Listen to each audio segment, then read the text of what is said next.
Ang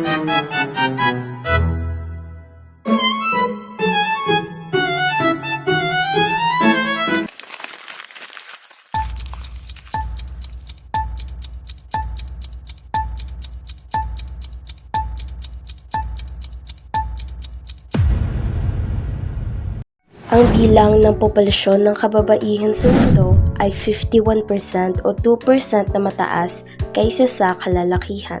Maaaring isipin ng ilan na ang kababaihan ay nakakakuha ng parehong pagkakataon at karapatan gaya ng kalalakihan. Ilang kababaihan lamang sa buong mundo ang nakakakuha ng pantay na karapatan at paggalang tulad sa kalalakihan. Ngunit ang kalagayang ito ay nagbago rin pagkatapos ng 50 taon. Ito ay sa pamamagitan ng dalawang kalagayan. Una, pagpalit ng gampanin ng kababaihan. Pangalawa, pag-unlad ng kanilang karapatan at kalagayan.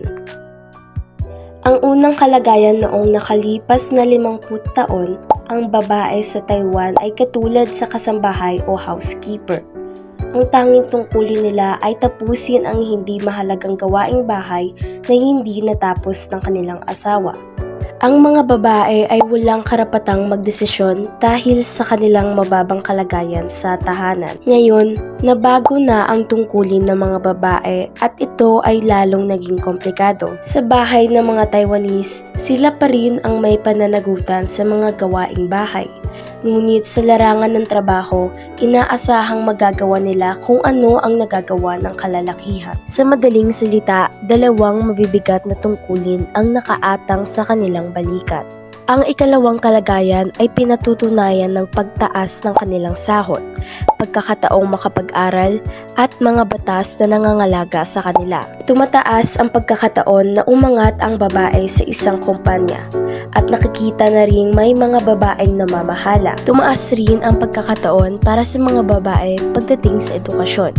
Higit na mataas ang bilang ng mga babaeng nag-aaral sa kolehiyo kung ihahambing sa kalalakihan makalipas ang 50 taon.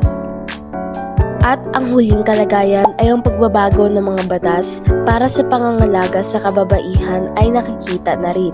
Halimbawa, ginawa ng 1 taon ang maternity leave sa halip ng 3 buwan lamang.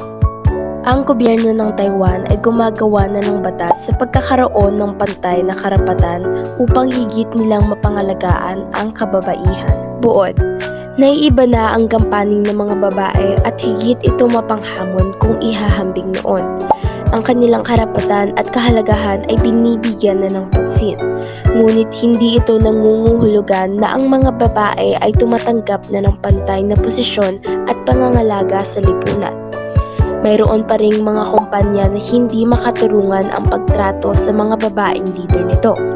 Marami pa ring kalalakihan na ang nagbibigay ng mabigat na tungkulin sa kanilang asawa sa tahanan. Ito ay matuwid pa rin sa kanila.